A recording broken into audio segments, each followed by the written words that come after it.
आज लोकतंत्र के महापर्व का दूसरा चरण है। अब से थोड़ी देर बाद सुबह 7 बजे से 13 राज्यों की 88 सीटों पर जनता अपना सांसद को चुनने के लिए मतदान करने वाली है। मतदान की सारी तैयारियां पूरी कर ली गई हैं। मतदान केंद्रों पर मॉक पोल किया जा चुका है। सभी पार्टियों के पोलिंग एजेंट बूथ पर मुस्तैद हैं, तो मतदान कर्मी ईवीएम के साथ मतदाताओं का इंतजार कर रहे हैं।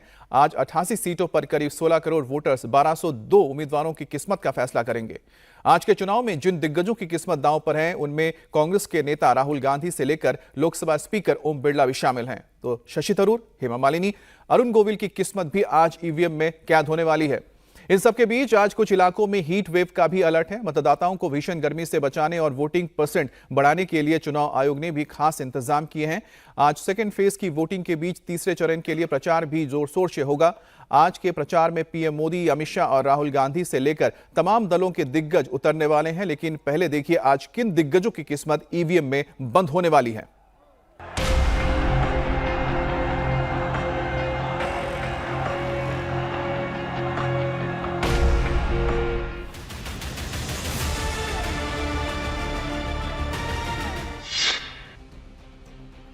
नेताओं के वार पलटवार पर जनता की दूसरी चोट। ही मैंने ये देश के एक्सरे की बात की। नरेंद्र मोदी कांपने लग गया। उसकी आदत है, जैसे उसको डर लगता है ना, वो झूठ बोलना शुरू कर देता है।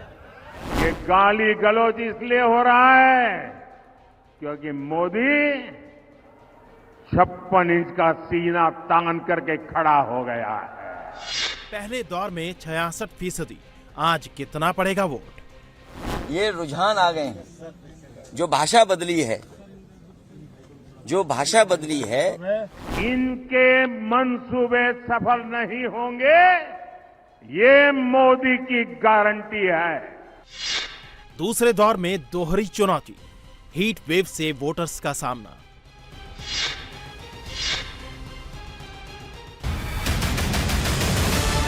(2024) के रण में आज जनता दूसरे दौर का फैसला सुनाने वाली है। कुल 7 चरण के सेकंड फेज में आज 13 राज्यों की 88 सीटों के लिए वोटिंग है, जिनमें केरल की सभी 20, कर्नाटक की 14, राजस्थान की 13, महाराष्ट्र और उत्तर प्रदेश की 8 सीटें हैं। मध्य प्रदेश की 6, असम और बिहार की 5, छत्तीसगढ़ और पश्चिम बंगाल की 3 और जम्मू कश्मीर और त्रिपुरा की 1 सीट शामिल है। इसके अलावा मणिपुर बाहरी सीट पर भी आज वोटिंग है। मध्य प्रदेश की बैतूल सीट पर बीएसपी प्रत्याशी के निधन के बाद वोटिंग दूसरे चरण की बजाय तीसरे चरण के लिए स्थगित कर दी गई है। देश को सबसे ज्यादा एमपी देने वाले राज्य यूपी की जिन 8 सीटों पर आज वोटिंग है, उनमें मेरठ, बागपत, गाजियाबाद, गौतम बुद्ध नगर, बुलंदशहर, अमरोहा, अलीगढ़ और मथुरा सीट शामिल हैं। सेकंड फेज के लिए पीएम मोदी ने 24 रैलियां और 2 रोड शो किए हैं। पीएम मोदी ने सबसे ज्यादा 5 रैलियां राजस्थान में की, तो राहुल गांधी ने सेकंड फेज के लिए 11 रैली और 8 रोड शो किए हैं।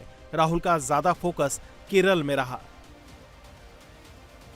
यहां उत्तर प्रदेश में जो 2 लड़कों में दोस्ती है ना, इसका भी आधार ये तुष्टीकरण की राजनीति ही है। दोनों मिलकर भाषण में तो ओबीसी करते हैं और पिछले दरवाजे से ओबीसी का हक छीनकर अपने वोट बैंक को मजबूत करने के लिए देना चाहते हैं। दूसरे चरण के रण में कुल 15.88 करोड़ वोटर्स अपना सांसद चुनने के लिए ईवीएम का बटन दबाएंगे, जिनमें 8 करोड़ 8 लाख पुरुष, 7 करोड़ 8 लाख महिला और 5,929 थर्ड जेंडर मतदाता शामिल हैं। वहीं 34.8 लाख फर्स्ट टाइम वोटर्स आज वोट डालने वाले हैं। तो आज के रण में 88 सीटों के लिए 1202 प्रत्याशी मैदान में हैं। वहीं दूसरे चरण के दिग्गजों की बात करें तो कांग्रेस नेता राहुल गांधी वायनाड से, तो छत्तीसगढ़ के पूर्व सीएम भूपेश बघेल राजनांदगांव से मैदान में हैं। वहीं निर्दलीय पप्पू यादव की किस्मत का फैसला आज पूर्णिया के मतदाता करेंगे। मथुरा सीट पर मौजूदा सांसद हेमा मालिनी मैदान में है। वहीं मेरठ से अरुण गोविल की किस्मत भी आज ईवीएम में कैद होगी। और आपको बता दें कि इस वक्त हमारे साथ किशनगंज से शोएब रजा, बंगलुरु से टी राघवन, नांदेड़ से दिनेश मौर्य, अमरोहा से अभय पराशर और बालूरघाट से ओंकार भी हमारे साथ जुड़े हैं। उनके पास भी हम जाएंगे और ताज़ा अपडेट लेंगे वहां पर आज के वोटिंग को लेकर। उससे पहले महाराष्ट्र की आज जिन 8 सीटों पर वोटिंग है उनमें से एक सीट अमरावती भी है, जहां से बीजेपी की तरफ से नवनीत राणा मैदान में है। Navneet Rana this polling booth पर वोट डालने पहुंचने वाली है। वहां से हमारे सहयोगी राजेश कुमार की एक रिपोर्ट आपको पहले दिखाते हैं। लोकसभा चुनाव के दूसरे चरण का मतदान थोड़े देर में शुरू होने वाला है। महाराष्ट्र के 8 लोकसभा सीटों पर भी आज मतदान होगा। इस वक्त मैं अमरावती में मौजूद हूं। अमरावती समेत विदर्भ के 5 लोकसभा क्षेत्रों में आज मतदान है। वहीं मराठवाड़ा के 3 लोकसभा क्षेत्र परभनी, हिंगोली और नांदेड़ में भी आज मतदान है। अमरावती के जिस श्रीराम शाला में मैं इस वक्त मौजूद हूं, वहां पर मतदान की तैयारियां पूरी की जा रही हैं। सवेरे 7 बजे से लेके शाम के 6 बजे तक यहां पर मतदान होगा। और इस मतदान केंद्र की खास बात यह है कि यहां नवनीत राणा मतदान करने आएंगे। उनके पति रवि राणा भी यहां मतदान करने आएंगे। नवनीत राणा फिर से एक बार संसद जाने के लिए, यहां के लोगों का प्रतिनिधित्व करने के लिए वो मैदान में है। और इस बार उन्हें कड़ी चुनौती मिल रही है कांग्रेस के बलवंत वानखेड़े से। और इन दोनों के बीच में टक्कर है और आज मतदाता तय करेगा कि उनका प्रतिनिधित्व कौन करने वाला है। 2024 में अमरावती का रण जीत कर कौन जाने वाला है आगे। पिछले बार नवनीत राणा तकरीबन 37,000 वोटों से जीती थी। तब शिवसेना के, भारतीय जनता पार्टी और शिवसेना के अलायंस का जो कैंडिडेट था यहाँ पे आनंदराव अडसूल, उनको हराया था। लेकिन इस बार कांग्रेस से उनकी टक्कर है। और देखिए, पहले ही नंबर पे नवनीत राणा है, उसके बाद दूसरे नंबर पर बलवंत वानखेड़े हैं और इन्हीं के बीच में टक्कर है। और यहाँ पर मतदाताओं के लिए बताया गया है कि सवेरे 7 बजे से मतदान जो है वो शाम के 6 बजे तक यहाँ पर होगा। यानी कि महाराष्ट्र के जिन 8 जगहों पर मतदान होने वाला, 8 लोकसभा क्षेत्रों पर मतदान होने वाला है, वहां सवेरे 7 बजे से लेकर शाम के 6 बजे तक है। विदर्भ की 5 सीटें और मराठवाड़ा की 3 सीटों पर मतदान आज होगा। कैमरा विजन भदौरिया के साथ राजेश कुमार, इंडिया टीवी, अमरावती। और अब सीधा रुख करते हैं पश्चिम बंगाल में बालूरघाट का, जहां पर ओंकार हमारे साथ जुड़ गए हैं। ओंकार, आपके पीछे मुझे लग रहा है कुछ लोग हलचल नजर आ रही है, लोग पहुंच रहे हैं धीरे धीरे। जरा बताएं वहां पर माहौल कैसा है और क्या 2019 में बीजेपी ने जो वहां पर एक तरह से बड़ा उलटफेर करके टीएमसी को वहां से हटा दिया और वहां पर सीट जीती थी, इस बार क्या लग रहा है, क्या माहौल है इस बार? जी, आज पश्चिम बंगाल के उत्तरी बंगाल में 3 लोकसभाओं में आज वोटिंग है और जिसमें से बालूरघाट, रायगंज और दार्जिलिंग। इस वक्त हम लोग हैं बालूरघाट में और बालूरघाट के जिस सीट में अभी है, यहाँ पर एक बूथ है। इस बूथ में कुछ ही देर में प्रदेश अध्यक्ष भाजपा के सुकांत मजूमदार वो वोटिंग करेंगे।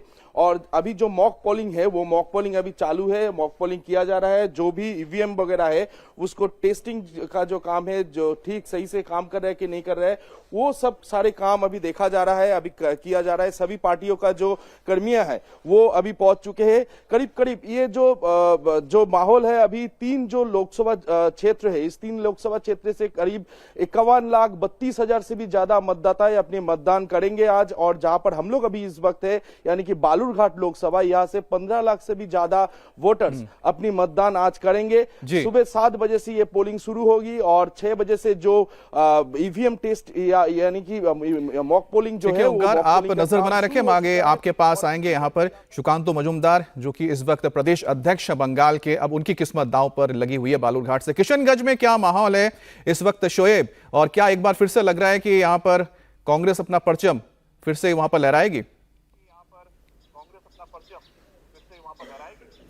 बिल्कुल अमित, देखिए जो वोटिंग की शुरुआत है वो तो 7 बजे से होगी, लेकिन काफ़ी जागरूक यहाँ भी मतदाता नज़र आ रहे हैं। मेरे साथ भी कुछ लोग यहाँ पर है। इसके अलावा क्योंकि दिल्ली के मुकाबले जो दिन है वो यहाँ थोड़ा जल्दी निकलता है, तो पूरी तैयारियाँ कर ली गई है। ये चुड़ी पट्टी का किशनगंज में बजमाए अदब उर्दू लाइब्रेरी का जो पोलिंग बूथ है, यहाँ आपको नज़र आ रहा है कि तमाम जो अधिकारी है वो पहुंच चुके हैं। पहले से ही तमाम पार्टियों के जो एजेंट है वो यहाँ पर है। और इस सीट की बात करें किशनगंज की, तो कांग्रेस का कब्जा है यहाँ पर। पहले यहाँ असरारुल हक कासमी सांसद हुआ करते थे, उसके बाद डॉक्टर जावेद ने पिछली बार जीत हासिल की थी और अभी भी फिर से वो कांग्रेस से चुनाव लड़ रहे हैं। इसके अलावा जो इंटरेस्टिंग बात है वो MIM यहाँ जो चुनाव है उसको ज़्यादा मज़ेदार एक तरीके से बना रही राजनीतिक तौर पर। और असदुद्दीन ओवैसी भी काफ़ी मेहनत यहाँ पर करते नजर आए। पिछले कुछ दिनों में अख्तरुल जो ईमान है एमआईएम के प्रत्याशी, वो यहाँ से चुनाव लड़ रहे हैं। इसके अलावा जो बीजेपी और जेडीयू का जो गठबंधन है उससे भी यहाँ मास्टर मुजाहिद मैदान में है, तो यानी कि मुकाबला त्रिकोणीय है। लेकिन एमआईएम हालांकि इंटरेस्टिंग तो ये रहेगा क्योंकि 2020 में जो विधानसभा चुनाव हुए, तो शिव आपके पास आते हैं, फिर हम लोगों की भी बात सुनेंगे। लेकिन अब जरा बेंगलुरु का भी रुख कर लेते हैं, जहां पर हमारे साथ टी राघवन जुड़े हुए। राघवन, बहुत इंटरेस्टिंग हो गया इस बार तो चुनाव, वहां पर जेडीएस के साथ बीजेपी अब गठबंधन में चुनावी मैदान में उतरी है। क्या लग रहा है माहौल वहां पर क्या है? क्योंकि कहीं ना कहीं प्रहलाद जोशी जैसे जो बड़े नेता हैं उनको तो टक्कर उन्हीं के कह सकते हैं कि बीजेपी के जो कोर वोटर्स हैं माने जाते लिंगायत, उन्हीं समाज से मिल रहा है।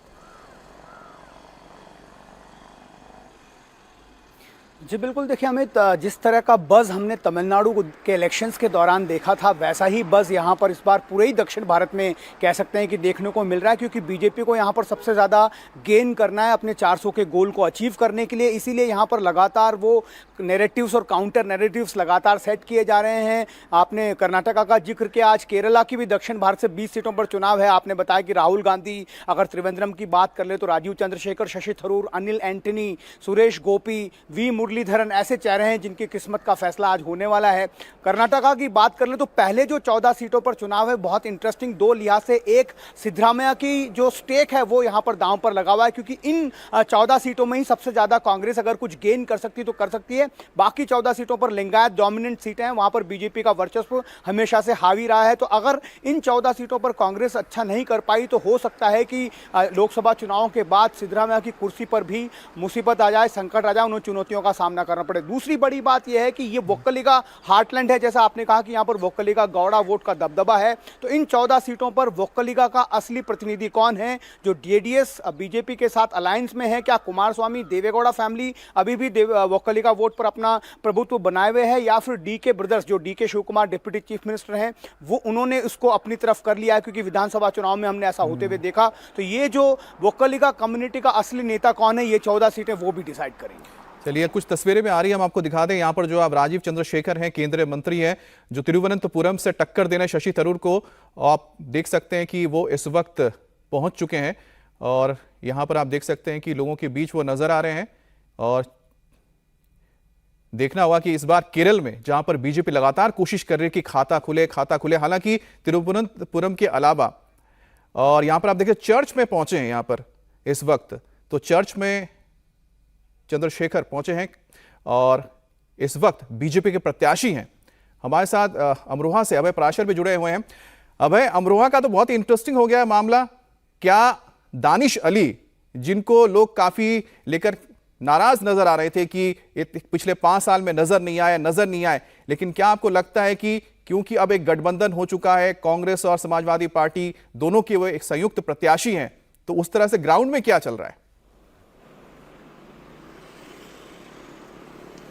देखिए, अगर बात करें जिस तरीके से पिछली बार दानिश अली जो है उन्होंने अमरोहा से जीत दाखिल की थी, तकरीबन 60,000 वोट से वो जीते थे। बीजेपी के प्रत्याशी कंवर सिंह तंवर जो हैं वो हार गए थे। लेकिन इस बार ग्राउंड पर अगर हम देखें तो दोनों ही तरह की स्थिति यहाँ पर देखने को मिल रही है, क्योंकि लोगों का ये कहना है कि 5 साल के अंदर दानिश अली जो है ग्राउंड पर नजर नहीं आए। तो वहीं क्योंकि मुस्लिम आबादी यहाँ पर ज्यादा है, तो ऐसे में दानिश अली का बसपा को छोड़कर जिस तरीके से वो समाजवादी पार्टी और कांग्रेस गठबंधन में चले गए हैं, और जो यहाँ पर रैलियां हुई थी, जो अखिलेश यादव ने जिस तरीके से दानिश अली के लिए रैली की थी, उसमें कहीं ना कहीं ये जताने की कोशिश की थी कि इस बार भी कंवर सिंह तंवर को हराकर दानिश अली जीतेंगे।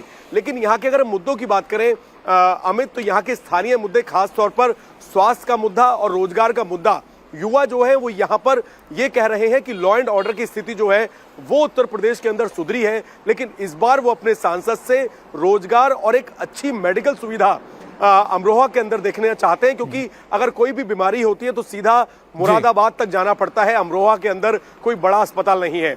तो आपसे ये भी जानना चाहेंगे कि आखिरकार, क्योंकि इस बार बीएसपी अलग चुनाव लड़ रही है, तो ऐसे में अमरोहा में दानिश अली के लिए कितनी मुश्किलें खड़ी हो गई और इसका फायदा किसको मिल सकता है त्रिकोणीय मुकाबला अगर हो जाता है? लेकिन उससे पहले हम दिनेश के पास चलते। दिनेश, नांदेड़ में आप है, अशोक चौहान को 2019 में बीजेपी के प्रत्याशी ने हराया और अब अशोक चौहान बीजेपी में है। क्या जो मुश्किल रहा है आसान हो गई है इस बार?